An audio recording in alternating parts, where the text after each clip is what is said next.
mi percepción un poco es que desde el mundo discográfico obviamente es deseable que la gente que trabaja en la disquera tenga sensibilidad. Esto fue en el 2018 y en ese entonces la figura del supervisor musical era prácticamente desconocida en Colombia. Estén oyendo esto, que sean productores, compositores o artistas independientes, procuren en la medida de lo posible tener claro quién es el dueño del máster.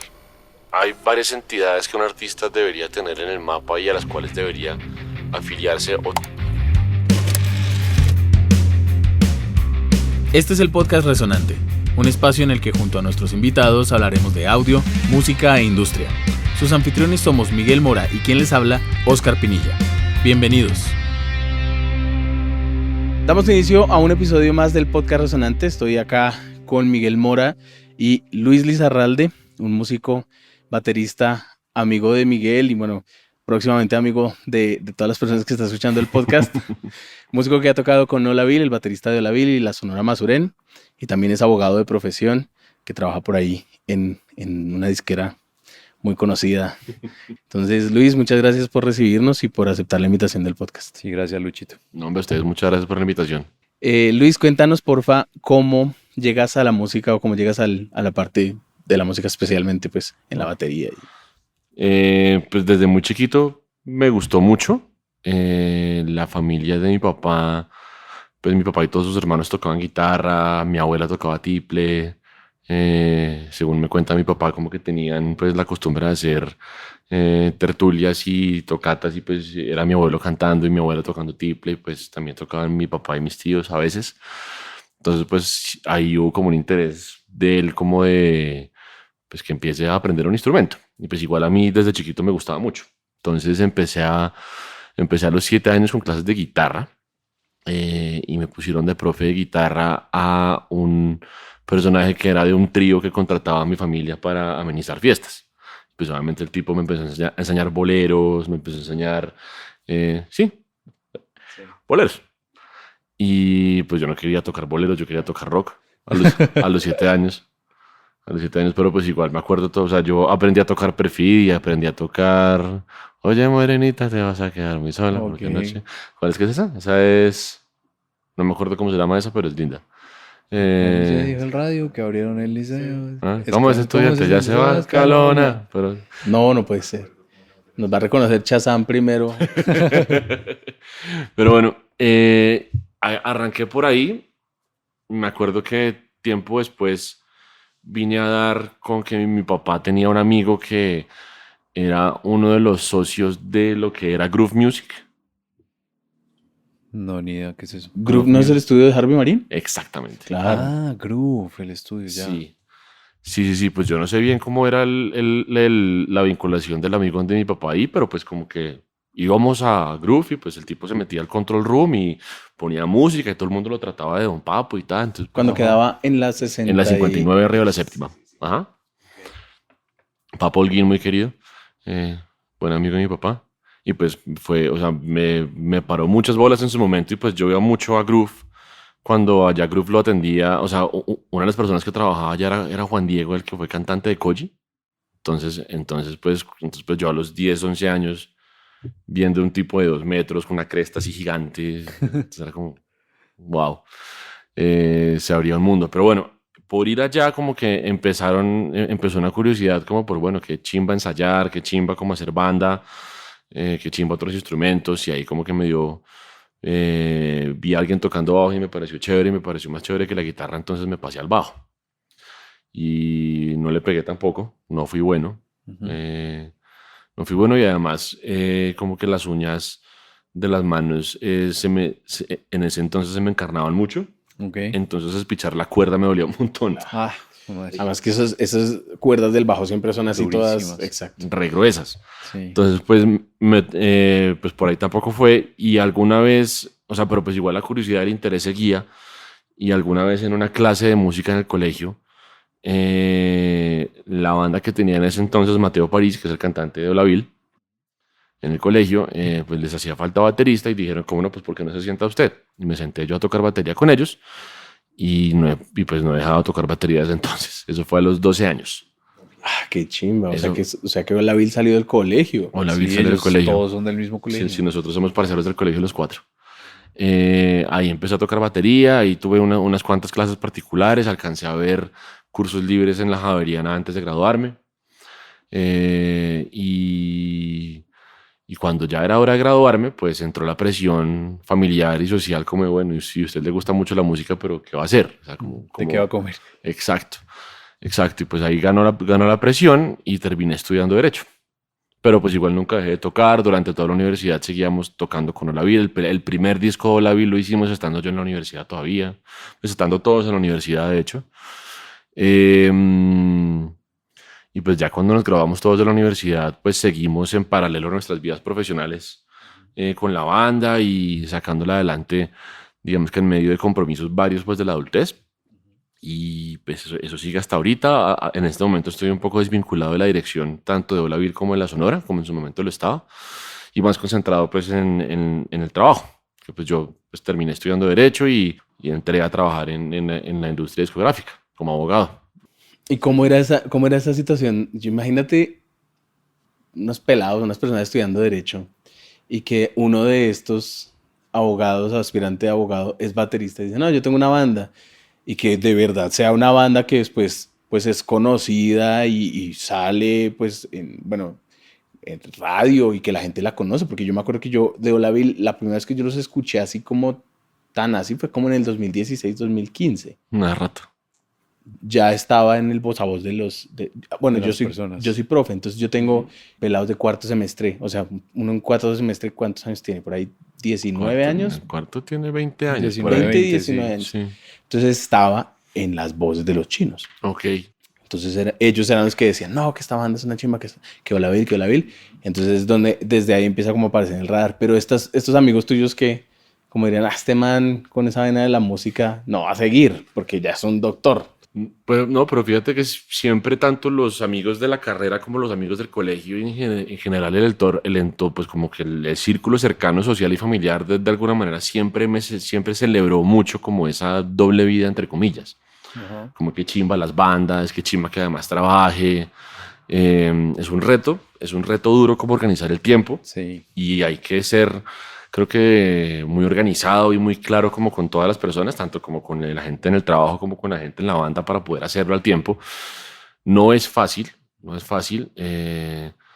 O sea, quisiera creer que uno puede seguir así el resto de la vida, pero también me estoy dando cuenta que eventualmente hay que tomar decisiones. Claro. Sí, o sea, como que una carrera de músico seria y como, o sea, si uno quiere como prosperar y hacer una carrera de músico y dedicarle como toda la fuerza y la energía y de verdad pegar y salir adelante, eso requiere una intensidad horaria mucho más grande que una jornada laboral ordinaria, por decirlo así. O sea, si uno quiere pegar, tiene que trabajar, o sea, la gente que está metida y produce y compone y va y graba y saca música y demás, es gente que se dedica a esta vaina 12 horas al día bajito. Y pues uno dedicándole las 3 4 horas que le quedan libres después de la oficina, pues no va a alcanzar. Sí, no. Sin embargo, es muy interesante que se conciba a Luis como abogado y además como músico, ¿sí? Porque normalmente no es un hobby tuyo, sino también es una segunda profesión que tienes. Sí, Y, exacto. y es algo como, Sí, o sea, la banda no es que me junto con mis amigos a tocar en un bar o en una sesión de micrófonos abiertos, sino Olavil es una banda que tiene un nombre, que suena en radio, que hacen sus conciertos y tienen su base de fans, digámoslo así. Entonces, tampoco es, o sea, tienes como cierto éxito laboral como abogado porque estás Sí, en... igual hay aclaración para evitar confusiones. O sea, yo soy abogado de profesión, pero yo no estoy dentro del departamento legal. O sea, Sí, yo estoy en otra área, pero pues... pero sí has logrado, digamos, Sí, sí. hacer una carrera. que eso Ujú. también es de admirar, ¿no? Sí, Porque si claro. entras como abogado, porque ahorita antes de grabar dijiste, bueno, entré como abogado, pero entras y te mueves a una parte donde, pues digamos que si estás ahí es porque tienes que entender la industria y entender las dinámicas que están inmersas dentro de lo que es una disquera desde diferentes ámbitos, desde la parte del derecho. O sea, es como una suma de bastantes habilidades o de diferentes habilidades que da un perfil muy interesante y bien chévere. Y pues la permanencia en la empresa también dice mucho de eso. Te la compro, me gusta. ¿Tú qué tanto sientes que has podido aplicar de lo que has aprendido estando en Olavil? Mm, creo que no es tanto como algo que haya aprendido sobre música, o sea, Ujú. porque O sea, mi percepción un poco es que desde el mundo discográfico, obviamente, es deseable que la gente que trabaja en la disquera tenga sensibilidad Ujú, y sepa algo, pero también está muy bien que no sepa tanto como para que no se meta tanto en el trabajo de los artistas. ujú, Sí, o sea, el que en últimas el que entra a grabar, el que toma decisiones y, o sea, el que tiene que estar contento con eso en el fondo es el artista. De alguna manera la disquera lo que hace es direccionar un poco ese trabajo y de lo que he podido ver, muchas veces no gusta tanto que el disquero esté tan metido en la parte de producción. A veces sí gusta y al artista le gusta que se involucre y los aportes de la persona o las personas de la disquera son súper valiosos, ujú. pero se ven las dos cosas. Entonces, saber de música o venir del mundo de la música independiente, por decirlo así, en cuanto a skills como duras, tal vez no aporta tanto al mundo disquero. Ok. Aporta mucho la sensibilidad, porque igual sí hay conversaciones muy enriquecedoras con gente de la industria como sobre música. Y eso es muy sabroso encontrarse con eso. Entonces, pues uno venir de un universo en el que uno ha oído un montón de bandas, uno ha compartido tarima con un montón de bandas, uno ha conocido un montón de técnicos, de productores, de ingenieros y demás, como que eso nuevamente vuelve muy enriquecedor las conversaciones y los proyectos incluso, cuando uno habla con otra gente de la disquera o incluso pues con managers o con artistas o etcétera. Entonces, Ujú. digamos que de alguna manera los soft skills que ha traído como el mundo de la música independiente ha sido muy valioso en mi trabajo actualmente. ¿Sí? Ujú. Claro, porque te vuelves como un puente de comunicación entre diferentes entes que a veces están muy desconectados, ¿no? O sea, a veces entre el artista y el manager y el productor y el ingeniero hay una desconexión y una separación de los oficios complicada. Entonces, chévere que haya una persona que puede tener la oportunidad de conocer y entender desde la música qué aspectos son importantes a la hora de elegir un productor, a la hora de elegir un estudio, a la hora de saber leer un contrato como de, pues no sé, de un negocio que tenga un músico para poder entender si es un buen contrato o no es un buen contrato, ¿no? Está chévere el perfil que tienes porque desde diferentes frentes podría funcionar un montón. O sea, si supongamos que con ese conocimiento decides dejar la parte del derecho y bueno, de la parte de tu trabajo y te dedicas solamente a Olavil, pues vas a tener un montón de cosas en la cabeza. O sea, vas a saber algo que te va a ayudar a tomar una mejor decisión artística desde la banda porque tienes un conocimiento complementario de la industria de la música. Y que de hecho este espacio también es para eso, ¿no? Para que las personas digan como, bueno, es que yo no solamente puedo hacer canciones y no solamente me puedo preguntar de dónde, quién me las va a grabar y quién me las va a mezclar, sino cómo las voy a distribuir, cómo las voy a comercializar y bueno, cómo es ese negocio. Entonces a mí me Ujú. parece muy, muy interesante ese perfil que haya, porque hasta el momento no hemos entrevistado a alguien que tenga el perfil así de como el Batman, ¿cierto? Es el corporativo y el superhéroe al mismo Sí, tiempo. sí. Entonces Ok. está bien chévere, severo. Yo Sí, diría sí, más sí. bien super profesor superó, pero de una. Todo bien, todo bien. Bueno, Luchito, y sería chévere que nos contaras también cómo, qué es tu trabajo ahora, como qué haces, a qué te dedicas, y también cómo desde tu trabajo se le ayuda a los artistas para pues monetizar su trabajo, su imagen, bueno, etcétera. Ok, yo soy parte de un área que se dedica a los negocios no tradicionales, por decirlo de alguna manera. En este momento, para la industria discográfica, se entiende como negocio tradicional o el negocio principal o de mayores ingresos para la industria discográfica, y esto lo pueden ver incluso en los reportes que saca IFPI anualmente. IFPI Ujú, es la International Federation of the Phonographic Industry, ujú, es como el gremio de las disqueras a nivel mundial. La fuente principal de ingresos y por lo tanto el negocio tradicional de la industria discográfica en este momento es el streaming digital, ¿sí? Es algo así como el 67-70% de la plata que hace la industria discográfica a nivel mundial. Pero no es lo único que se puede comercializar, monetizar o aprovechar dentro de este mundo, ¿sí? O sea, se pueden hacer más cosas con los artistas y con la música grabada aparte del streaming digital, ¿sí? Y como no es streaming digital, como no es digamos, el negocio tradicional entra dentro de una bolsa de todo lo que no es, por decirlo así. O sea, lo chévere de esta área es que es un área que se define en negativo, Ok. ¿sí? Entonces, básicamente lo que usted se invente y sea interesante y sea una nueva fuente de ingresos tanto para la izquierda como para los artistas, bienvenido. La razón de ser de esto un poco es desarrollar carreras, o sea, porque, o sea, que no sean solamente negocios de traer plata y ya, sino que además sean negocios o proyectos más bien que den visibilidad al artista, que circulen su música por canales no tradicionales, que lo pongan a hacer contenidos o a crear contenidos de alguna manera distintos e interesantes. Em, y como digamos que en negocios típicos de este mundo hablamos de alianzas entre marcas y artistas, Ujú. que bien puede ser un acuerdo de embajador de marca puro y duro como el típico de Frutiño con Juanes o con Carlos Vives o con el que sea, el típico de esos, hasta un artista como un influencer haciendo contenidos para una marca, o un product placement de una marca dentro de un videoclip del artista, Ok. licencias de la música para cine, televisión y publicidad, por ejemplo.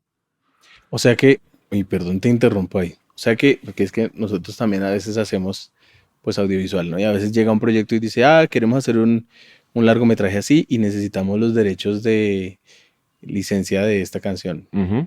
Eso normalmente en la industria del cine lo trabaja una persona que se llama el supervisor musical y es como esa persona que se encarga de ir a gestionar esas cosas. Pero tú podrías ser una persona que podría estar a la mano para alguien que de pronto nos esté escuchando, que quiera conseguir una licencia para sincronizar. Pues me parece muy chévere que menciones eso y, o sea, eso fue lo que yo hice prácticamente antes de tener el cargo que tengo ahora. O sea, yo estoy en el departamento legal durante 4 años y después de eso salgo de ahí a dedicarme exclusivamente a licencias para cine, televisión y publicidad. Esto fue en el 2018 y en ese entonces la figura del supervisor musical era prácticamente desconocida en Colombia, ¿sí? Había gente que sabía dentro de los canales y dentro de algunos productores de cine y televisión como un poquito más grandes y no tan independientes, se conocía el rol, Ujú. pero pues no fue sino hasta después del 2018 que empieza a coger otra, o sea, otra importancia, pues se vuelve más importante. Ujú. Entonces, de alguna manera, coincidimos con varios colegas, incluso competidores que pues son muy llaves, en el momento en el que empezó a desarrollarse muy chévere el mundo de sincronizaciones, se llama eso. Sí, claro. Entonces, de alguna manera, como que me parece muy bonito haber sido parte del momento en el que esa línea de negocio o ese segmento de la industria empezó a coger fuerza, ¿sí? Y respondiendo a tu pregunta, si alguien necesita música para un largometraje, cortometraje, para un comercial de publicidad, para una serie de televisión, lo que sea, pueden levantar el teléfono y llamarme a mí o a un supervisor musical. Súper bien. Porque yo, esa figura del supervisor musical la veía en libros yo, en textos como sí, de la parte como del sonido en el cine, de la historia del cine y bueno, etcétera. Ujú. Pero la figura no la había visto hasta hace, yo creo que tiene mucho que ver como la llegada de producciones como las que se hace con Netflix, que está haciendo Dynamo y con todas Sí, estas grandes producciones empieza a aparecer esa, pero siempre es una pregunta, ¿cómo hago yo para conseguir una licencia? Y es como, uy, hermano, pues tiene que conseguirse un supervisor musical. no, pues, esa es la respuesta, creo que eh, ejecutiva. Ajá. O sea, como la persona que dice, como, bueno, queremos hacer una fábrica, ¿cómo hacemos? Pues contrate a un arquitecto y a un ingeniero civil para hacer la fábrica. Pero igual me imagino que esto será útil para la gente que está oyendo esto, pero para poder licenciar música para audiovisual en general, bien sea cine, televisión, publicidad o videojuegos o cualquier contenido audiovisual, se necesita licencia del titular de los derechos de la obra musical y o del fonograma, Ujú. dependiendo de cómo se vaya a usar la música dentro del audiovisual, ¿vale? Y esto es un tema divino en el que uno puede entrar a cortar un montón de tela y hay un montón de variables y esto cambia todos los días, principalmente por lo que está pasando con lo que estás mencionando de Netflix y demás. Y secundario, pero también muy importante lo que está pasando con redes sociales, ¿sí? O sea, los contenidos que hacen marcas dentro de TikTok, por ejemplo. Ujú. ¿eso es un contenido que debería licenciarse por separado o es un contenido que está cubierto por la licencia que tiene TikTok para que sus usuarios usen la música?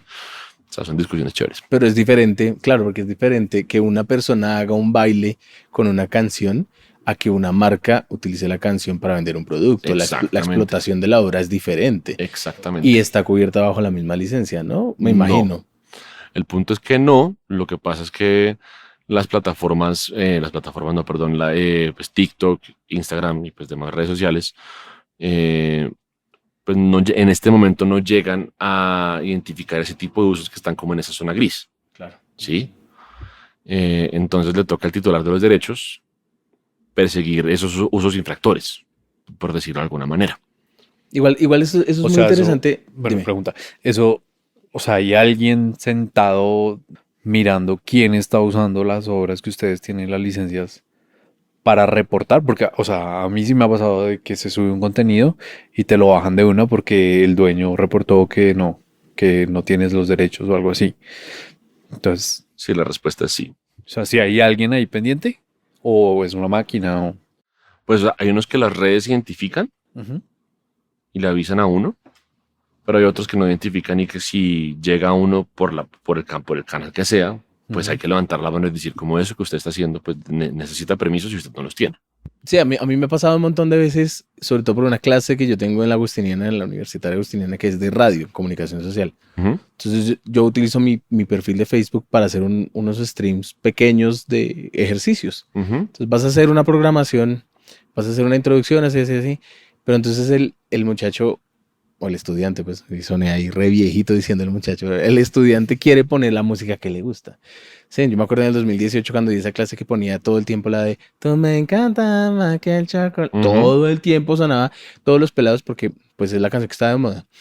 Y yo les decía pilas porque las transmisiones de Facebook inmediatamente detectan eso que pasa al fair use, inmediatamente tumbaba la transmisión. Ujú. Bueno, y eso fue un tema en pandemia, justamente, ¿no? O sea, y yo no sé si ustedes vieron esto, pero, o se enteraron de esto por algún lado, pero eso fue un tema de que mucha gente se quejó porque eran artistas haciendo lives en Facebook para de alguna manera rebuscársela, Sí.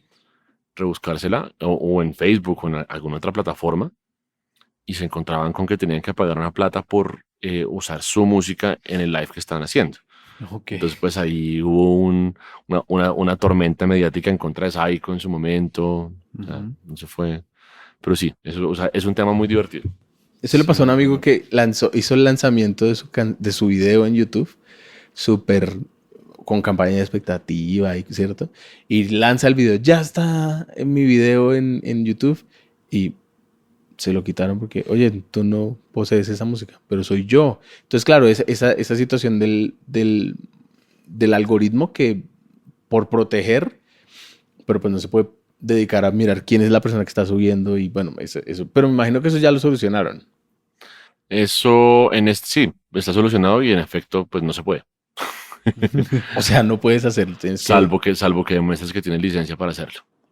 Pero te tocaría como sacar unos permisos antes de hacer el live Ujú. o algo así, ¿no? Correcto. Lo que yo iba a decir ahorita que antes de que habláramos de eso, y es que todo este tipo de transformaciones que tiene la manera en la que nosotros escuchamos música y la difusión de la música que antiguamente era con cassette y luego pasamos al CD y luego pasamos a esta parte del streaming, crea movimientos como brechas en las que hay un montón de áreas grises y ahí en las que hay un montón de procesos que hay que rehacer, crear, digamos, lo habíamos hablado más claro, digamos, con la parte de la ingeniería de sonido, es el ingeniero de mastering, ¿no? Que tiene que masterizar para venir, luego viene la era del CD, y entonces toda esta dinámica de entender cómo es el rango dinámico en el CD, y luego pasamos a las plataformas digitales y viene todo este cambio. Entonces tú desde esta parte de los derechos de autor, que es un tema que todo el mundo debería conocer, todo el tiempo, a medida que van, pues las plataformas van cambiando, pues, tenemos ahora la oportunidad de tener pues la música también en TikTok. No solamente, también me acuerdo de esa época en MTV cuando Niñas Mal y toda esta música que todo el mundo quería saber cómo hacer para poder poner su música en Niñas Mal y en estas películas en estos programas de MTV. Pero chévere que ya haya estado, o sea, que haya un montón de gente alrededor de hacer que las cosas se protejan la obra de los artistas sea protegida Ujú. y que a la vez también sea rentable de diferentes maneras. Y que un músico que de pronto esté escuchando o un músico que pueda entender que cuando crea un fonograma lo puede explotar desde diferentes maneras, que lo puede distribuir desde diferentes maneras. Bueno, si es el director, si es el dueño del máster, pues, o el productor fonográfico, no, bueno, entendiendo como todas esas figuras. Entonces me parece muy, muy chévere esa parte que estás trabajando. Entonces, si alguien está escuchando y tiene por ahí una idea de, obviamente no para un cortometraje estudiantil, sino pues un proyecto como que tenga un buen presupuesto y una buena visión, chévere que se contacte contigo Por supuesto. para poder hacer como Claro que sí. ese trámite. Con el mayor de Chévere. los gustos. Pues ahorita ustedes decían una cosa que me parece chévere comentar, que es, o sea, pues hablar de sincronizaciones, pero como oportunidad de negocio para los artistas, ¿sí? O sea, porque, o sea, creo que hay un medio, no mito, pero como que o sea, se ha popularizado últimamente tanto como el concepto en Colombia al menos, pero pues antes en otras partes que mucha gente digamos que le pone mucha fe a la sincronización como una fuente para recuperar una inversión o para hacer plata. Pues puntualmente un artista independiente que haya compuesto su música, haya pagado por su producción y pues tenga su música y sale a decir como, bueno, o sea, ¿cómo vende una sincronización? Eh, y en efecto, cuando se consigue un negocio de estos es un dinero interesante, sin duda. Sin embargo, hay una cosa muy importante a tener en cuenta y es que aunque esté creciendo el mercado de sincronizaciones, sigue habiendo mucha más oferta que demanda, ¿sí? Ok. Número uno, o sea, sigue habiendo mucha más música disponible que espacios en audiovisual para llenar con esa música y pagar por esa música, ¿sí? No solamente en Colombia, sino en el mundo. Número uno. Número dos, una cosa importante y es o sea, esto es una cosa discutibilísima y me acuerdo mucho un muy buen amigo mío que es Nicolás Eckart, que es el bajista de la Sonora y de otros proyectos, que a él le conflictúa mucho la mercantilización de la música, o sea, como que la música obedezca lógicas de mercado, ¿sí?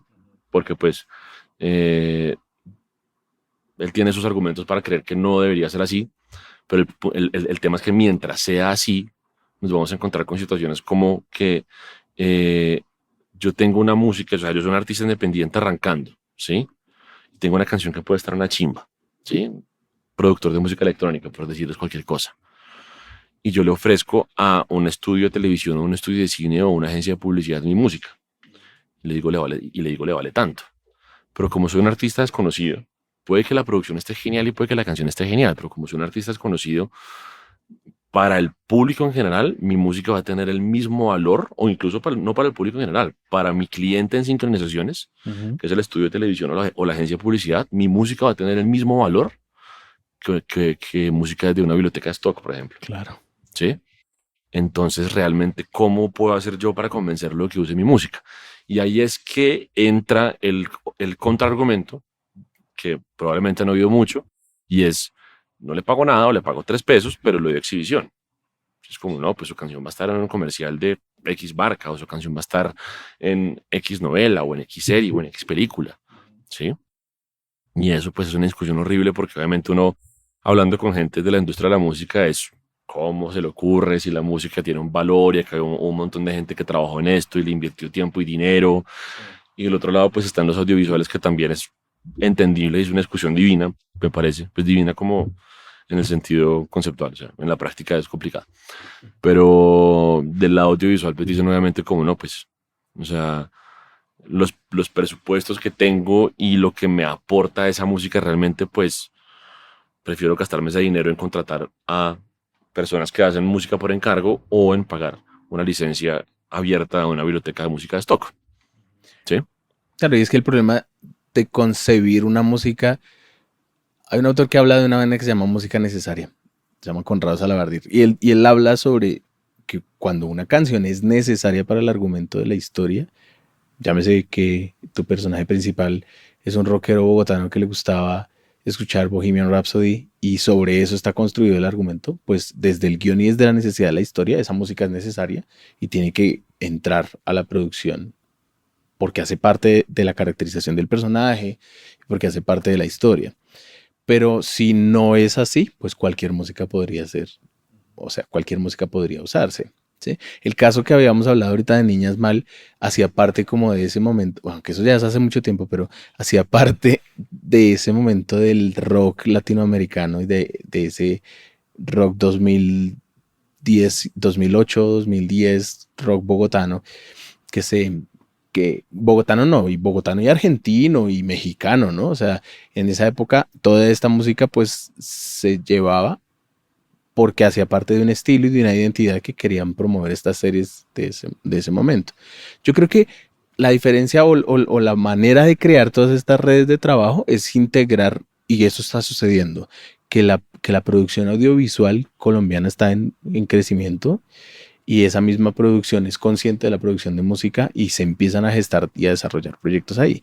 Pero si un músico quiere hacerlo, un músico independiente, el mismo productor de música electrónica que dijiste ahorita, ¿qué le recomendarías tú para que hiciera que esa música se posicionara en ese marketplace? Desafortunadamente no hay un solo camino.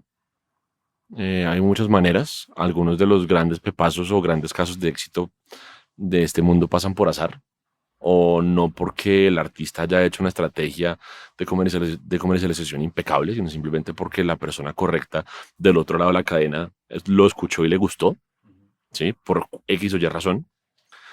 Pero recomendación, ir a los mercados musicales, o sea, Vime, BOM, los de Cali, pues el mercado cultural del Pacífico, si tienen la oportunidad de ir a un mercado internacional también, espectacular, porque en todos estos mercados hoy en día están yendo o supervisores musicales o personas del mundo audiovisual interesados en comprar música, pues vienen siendo como pues comprar licencias de música, quiero decir. Entonces, esa es una.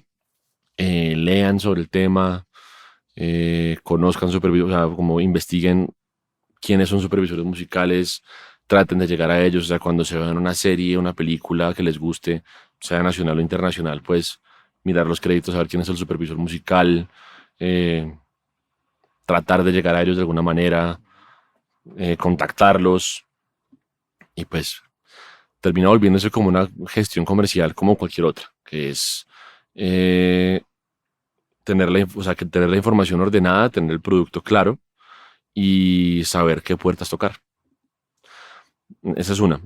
Otra recomendación importantísima, tener los derechos muy claros, porque para poder licenciar esta música, o sea, tal vez lo más importante justo después de que la canción guste, es que la parte tramitológica no sea una pesadilla, Sí, claro. ¿sí? Y si estamos hablando de una canción que produjeron entre siete, pero no firmaron ningún documento para tener claro quién tiene qué porcentaje de la composición, ni quién tiene qué porcentaje del máster, o quién es el dueño del máster, o quién es la editora de la obra, si nada de eso está claro y uno llega a ofrecer una canción y el cliente dice, bueno, listo, de una, ¿cómo son vueltas? Y uno no puede solucionarle eso, pues se puede caer el negocio. Claro. Sí, claro. Sí, y ha pasado, o sea, pasa mucho. Pasa mucho, mucho. Y desafortunadamente, pues hay casos en los que uno no puede hacer nada porque, pues, uno puede ser dueño de una parte, ¿sí? Y aunque uno trate mucho de solucionarle todas las demás partes al cliente, pues en últimas ya el cliente es el responsable de negociar con todos los demás, ¿sí? Entonces, claro, importantísimo eso. Entonces, ustedes como producto, entonces los que estén oyendo esto, que sean productores, compositores o artistas independientes, procuren en la medida de lo posible tener claro quién es el dueño del máster y quién es o son los dueños de la obra, quiénes son los editores que están administrando esa obra y quién es el sello o el distribuidor que está administrando el máster, Claro. ¿vale? Todo eso es importante. Yo estaba pensando también que, o sea, volviendo al tema de cómo lograr pegar tu música, digamos, en una sincronización. A mí me pasa, bueno, sin ser un experto en el tema de la sincronización ni nada de eso, pero a mí me pasa que hay canciones que dentro de la obra audiovisual destacan por sí solas. Y como que uno está viendo la obra y, "Jue madre, el Shazam, a ver cómo se llama esta obra". Entonces hay canciones que ya de por sí son demasiado buenas Mm, y que a veces fueron compuestas para la película o para la serie o para lo que sea, como a veces son de un artista que simplemente pues la lograron sincronizar ahí. Y yo he visto particularmente, bueno, yo como viví en España, allá usan, o sea, digamos, acá en Colombia es muy común que compongan una canción chistosa para algún comercial. Allá es más común sincronizar una canción ya hecha para los comerciales. Y yo vi bandas que a raíz de que sincronizaron una canción en un comercial, logran hacer una gira por Europa completa. Sí, total, total, total. Y hay muchos casos de eso. O sea, hay un caso de Chet Faker con un placement que hizo en un comercial que pusieron en el medio tiempo del Super Bowl, por ejemplo. Ujú, Sí, eso fue un totazo para Chet Faker. claro. Está el caso de la reaparición de Kate Bush con el placement en Stranger Things, por ejemplo. Ujú. Sí. Pero pienso que la canción debe ser buena, porque es que listo, o sea, puede La ser can- un comercial en el Super Bowl que lo ven no sé cuántos millones de personas, pero si la canción no llama la atención de la gente, no, total. igual no va a pasar nada. No, tienen que confluir muchas cosas, Exacto, sí. siendo una de ellas y tal vez la más importante que la canción sea buena, sin duda. Pero, o sea, sí hay casos de éxito divinos de eso. Ujú. Y nuevamente, mm, hay veces que los productores audiovisuales se agarran de ese tipo de casos para decir, le voy a dar una exposición gigantesca y puedo disparar su carrera, no me cobre tan duro o no me cobre. ¿Sí? Eso es, eso es como una herramienta de negociación de ese lado. Y creo que es importante que la gente sepa que, aunque hay grandes casos de éxito, creo que me atrevo a decir que es uno de cada 50. Sí, no O sea, de todas. 50 placements que pasan en Sí, televisión, exacto. cine, publicidad, Sí, uno sí. es como, o Sí, sea, que se uno volvió una dice cosa y efectivamente muestra una disparada cabrona en números en plataformas en digitales. O plataformas, Pero sea, sí. ¿no recuerdan que eso les pasó hace poco a los de Messi Briné? Ah, que se les pegó una Con canción en TikTok. sí, con nuestra canción se llama. Nuestra canción, sí. Sí, que fue un palazo cuando salió, pero digamos, sí, o sea, Moderado dentro de su público. exactamente, pero tiene una segunda vigencia a partir de otra de plataforma un de, TikTok. exacto, de Y un es TikTok. algo no planeado, es algo que simplemente pasó. O sea, yo vi Claro, una entrevista de ellos y dijeron como, marica, un día empezó en TikTok a sonar la canción y pues re bien. no, total. Y pues nuevamente casos, o sea, Pero de pronto es eso que decía Lucho antes del azar, ¿no? Como pues, o sea, mucho porcentaje de esta vaina es el azar también, ¿no? pues, o sea, uno sí puede procurar de alguna manera como estructurar una estrategia detrás de, o sea, como buscar el placement en X tipo de producto que produce X canal o que va a estar disponible en X plataforma y que hace sentido con la canción porque va a pasar en esta escena o que funciona muy bien en este mercado porque yo no sé qué. O sea, uno sí puede como meterle racional detrás de cada como cosa, detrás de la decisión, por Como decirlo así. intentar planearlo, pues, ¿no? Exacto, pero pues en últimas estamos hablando de música. Sí, o sea, estamos hablando de música y nadie tiene la verdad revelada sobre esto. Nadie puede decir cómo esto va a pegar, esto no va a pegar. Ni idea, Sí, no, ni idea. ¿sí? O sea, como que uno puede, hay un término que me encanta que es educated guess. Ok. O sea, es como Como una decisión, como una apuesta una apuesta educada. Sí, Una educada. apuesta exacto. educada. Es como, no, pues yo creo que sí, con base en esto y esto y esto y esto, pero pues en últimas, ni idea, porque es música. O sea, no es, o sea, no estamos hablando de un yogur. Bueno, y sí, Con todo respeto y para los que, productores de lácteos, sí, pero sí, sí. Y que la música también no solo está permeada por la música, sino también por una imagen estética, por muchas otras cosas que la gente consume como un todo, ujú, ¿sí? O sea, no sé, por ejemplo, el caso de Fate, el man no era tan conocido cuando era un man bien peinado y se transformó totalmente su pinta y ahora es famosísimo. Aunque cuando era un man bien peinado tenía feats con Maluma, con J Balvin, o sea que tampoco tenía, digamos, malos feats ni nada de eso, pero fue hacer su cambio de imagen y el man se pegó re duro. Pues, son sumas como de decisiones Exacto. y de cambios en el consumo. Una sola cosa que, digamos, una de las cosas que podríamos pensar, sin ser ahí como un poco pretenciosos con eso, es lo que está pasando, digamos, con nuestro podcast. O sea, vamos en el episodio 10 en estos momentos, cuando estamos grabando este episodio. Hay 11 episodios al aire, 10 episodios.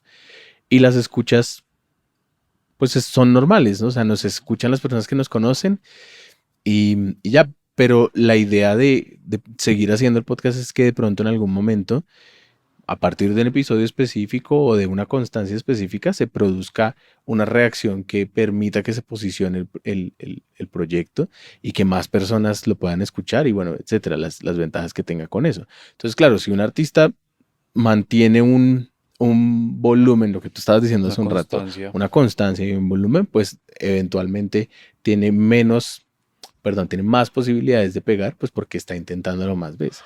Claro, sí, yo creo que hay una cosa importante y es, o sea, a mí mi caso me encanta y yo he sido muy feliz de poder haber hecho todo lo que he hecho tanto como en el mundo oficinístico como en el mundo bandístico hasta ahora.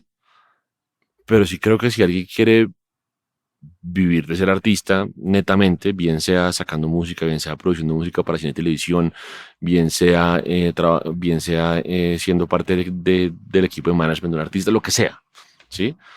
Pues requiere una dedicación y requiere una planación y requiere como una visión de empresa, ¿sí? Y pues las probabilidades de éxito aumentan si la dedicación horaria aumenta, ¿sí? No es garantía de nada, pero creo que sí es una cosa de, de hacer una apuesta, ¿sí? Obviamente es un mercado jodido, como un demonio, o sea, un mercado muy, muy jodido.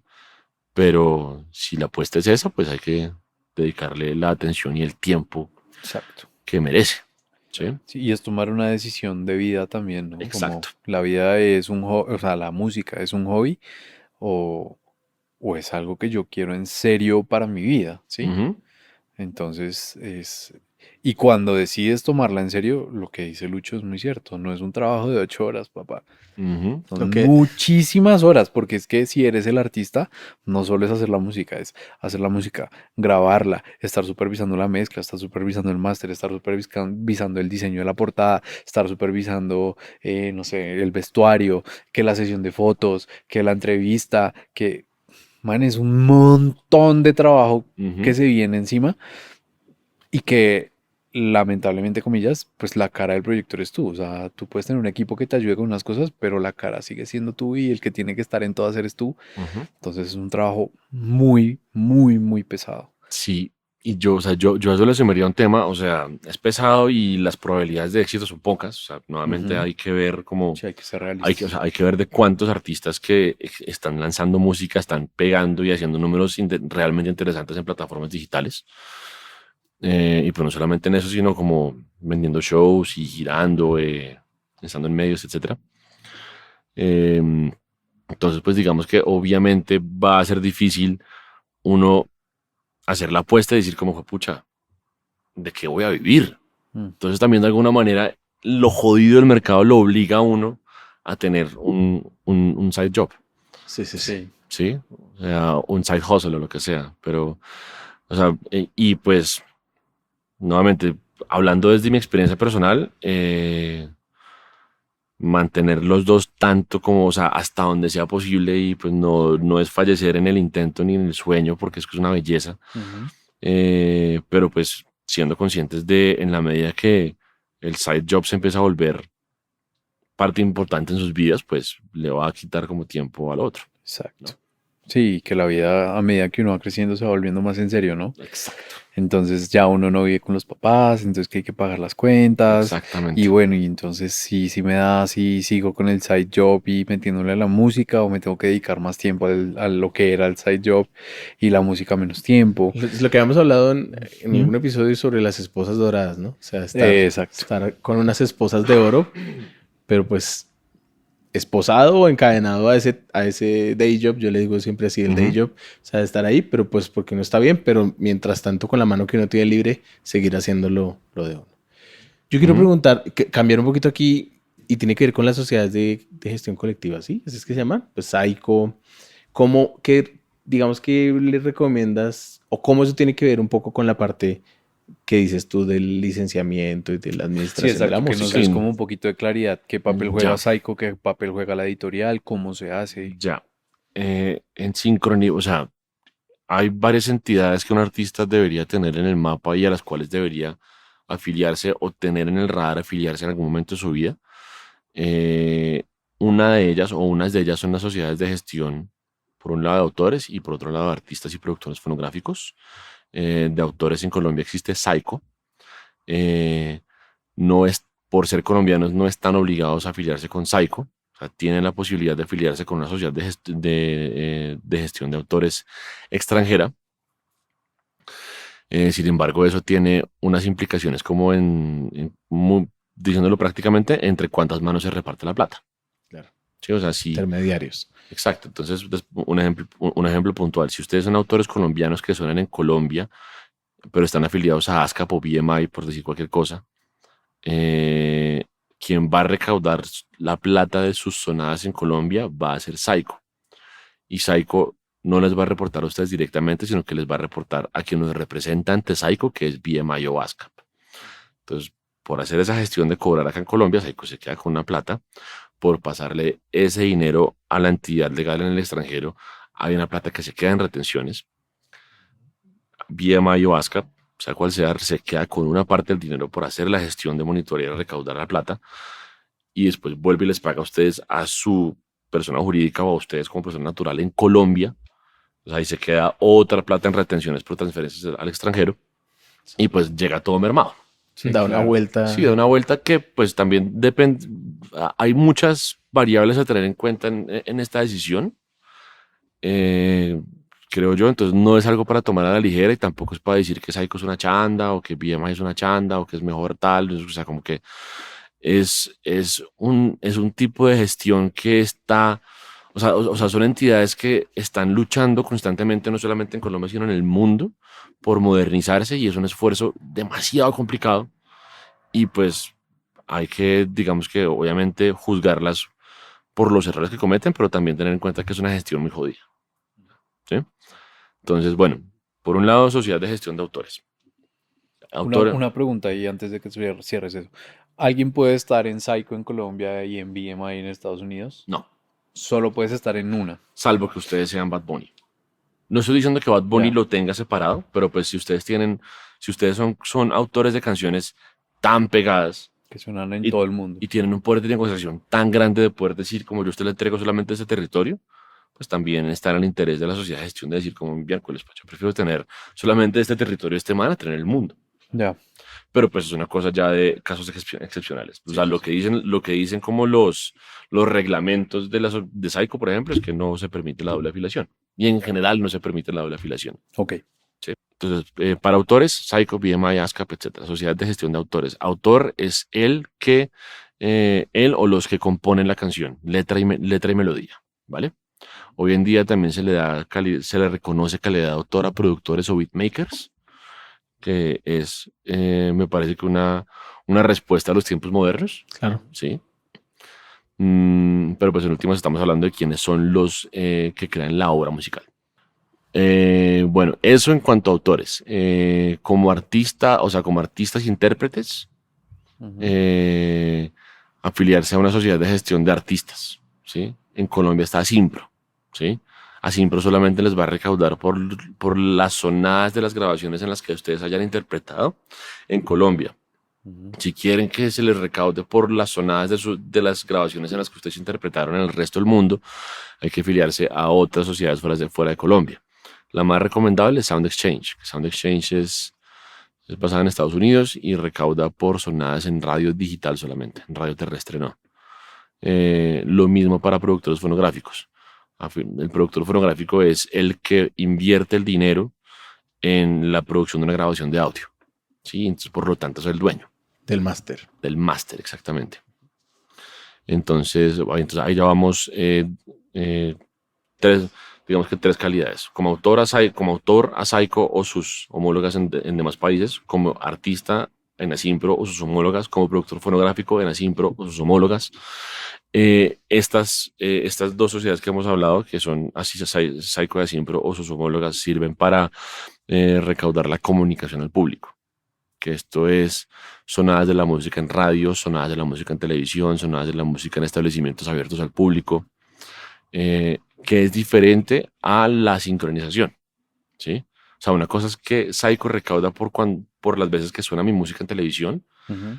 pero el canal de televisión o quien haya producido lo que se ve en televisión que tenga mi música tiene que conseguir licencia separada por la sincronización, Claro. ¿sí? Entonces, acá es donde hablamos ahora de editoras y disqueras. Entonces, la editora es, por lo general, la titular del derecho de sincronización de la obra musical, siempre que el autor haya celebrado un contrato de administración de obra musical o de cesión de derechos o lo que sea, como lo llame cada editora. Siempre que el autor le haya dado a la editora la administración de su obra, pues es la editora quien tiene la potestad de sincronizarla. En el caso del máster, si estamos hablando de un artista independiente, es el artista quien conserva los derechos sobre su máster, salvo que se los entregue a una disquera en licencia, ¿sí? Si se trata de un artista firmado por una disquera y quien invierte en la producción de la grabación de audio es la disquera y no el artista, el dueño de esa producción fonográfica es la disquera y por lo tanto es la dueña del derecho de sincronización. Entonces vamos 4 entidades: sociedad de autores, sociedad de artistas y productores fonográficos, editoras y disqueras. ¿Sí? Y ya, ¿no? No, eso fue una super clase. Y ya no paguen asesorías, que hay gente que se dedica a dar esas asesorías. Por favor, contrátenlos, hay gente muy buena en Colombia. Sí, sí, claro que sí. Oigan, esto es como es una contextualización y le ayuda a uno a entender cuáles son esos entes a los que yo tengo que tener al menos en el radar a la hora de entender cómo pienso en mover la música, pero no quiere decir que con esto ya están ustedes completamente listos para hacer una administración total de su música, ¿no? No, total, para esto hay que estudiar o tener un partner que haya estudiado. O sea, bien sea un business manager o un manager o una disquera o una editora. Hacerlo ustedes por su cuenta es una tarea titánica. Y mira que aquí, las personas que han escuchado el episodio de Carlos Agüera, aquí se retoma esa parte cuando él hablaba de la música y él dice, claro, yo hago la música, a mí me pagan por hacer la música, yo entrego la música al canal, pero yo me quedo con el 50% de la comunicación al público. Y después Saiko recoge ese dinero y me hace llegar el dinero a mí. O sea, yo además como que me asocio un poco con la difusión de ese material y también recibo dinero residual por eso. No solamente entregarla. Ahora existen todas las posibilidades de negocio, ¿no? Depende de cómo uno hace el negocio con la productora. No, totalmente. Sí, ahí creo que lo importante es, obviamente todo va a depender de si la música es buena y de si ustedes están haciendo una gestión como de difusión y promoción y comercialización buena. Pero pues lo importante de todo este cuento de las entidades con las que tienen que asociarse ustedes o colaborar ustedes para poner a andar su proyecto es no dejar fugas de plata, ¿sí? O sea, porque si les falta una pata de esa mesa y pegan, están perdiendo plata. Claro. Ese es el punto. Sí, claro, estar preparado como cuando a uno lo llaman, uno está pelado y lo llaman y le dicen, oiga, ¿cuánto me cobra por...? Yo no tienes ni idea. Sí. Claro, se puede dar un tiro uno al pie así muy fácilmente. Estar haciendo música pero no estar preparado, no tener en cuenta ese tipo de cosas. Luis, ¿qué cantidad de información que nos diste? Yo estoy aquí, feliz, claro, porque a nosotros nos interesa mucho, pero volvemos al asunto, o sea, yo soy ingeniero de sonido, Miguel también es ingeniero de sonido, y nosotros a veces participamos de procesos creativos, tanto en la parte musical como en la parte audiovisual, y hay muchas cosas, hablando con Lala Moreno en el episodio 2, hay muchas cosas que todos nos volvemos a decir, oiga, pero ¿qué? ¿Qué es lo que significa esto? ¿Qué es lo que hace esto? Y entonces el hecho de tener como alguien que nos cuente más o menos una pincelada de cómo funcionan las cosas nos ayuda a crecer mucho como profesionales y como artistas y las personas que nos están escuchando, pues entender y saber cómo podemos entre todos ir construyendo industria cada vez pues, más rentable, que nuestros artistas estén protegidos, que estén viviendo de su música y que pues la música colombiana también llegue a otros escenarios, no solamente en las plataformas de streaming, sino todo esto de business development. Qué chévere, hermano. Muchas gracias de verdad por compartir con nosotros. Con todo el gusto, amigos. Muchas gracias, Luis, Luisito. para las personas que están escuchando el podcast y quieren de pronto encontrarte en redes o en una página web, o cómo se contactan contigo. @muislauricio, o sea, como Luis Mauricio, pero invierten la L y la M. Así estoy en Instagram. Y es lo único que tengo, amigos. Listo, entonces. Por ahí, de vez en cuando miro los mensajes de gente que no sigo, pero que escribe. Entonces, pues, de pronto corremos con suerte. Listo. No se olviden que pueden seguir a Miguel Mora en, Miguel Mora va. y a mí me pueden encontrar como @OscarPinilla_R. También nos pueden seguir en @el podcast resonante en Instagram. A Susana, que hoy no está con nosotros, ella está como @susai_cs, que es la productora del podcast. Y le queremos dar las gracias nuevamente a la Universitaria Agustiniana por auspiciar la producción y la grabación de este episodio. Entonces nos vemos en un próximo episodio. Gracias. Chao, chao. Chao, gusto. Ahí va a ser un chistecito. Que saliera Lucho diciendo, si usted es un músico colombiano interesado...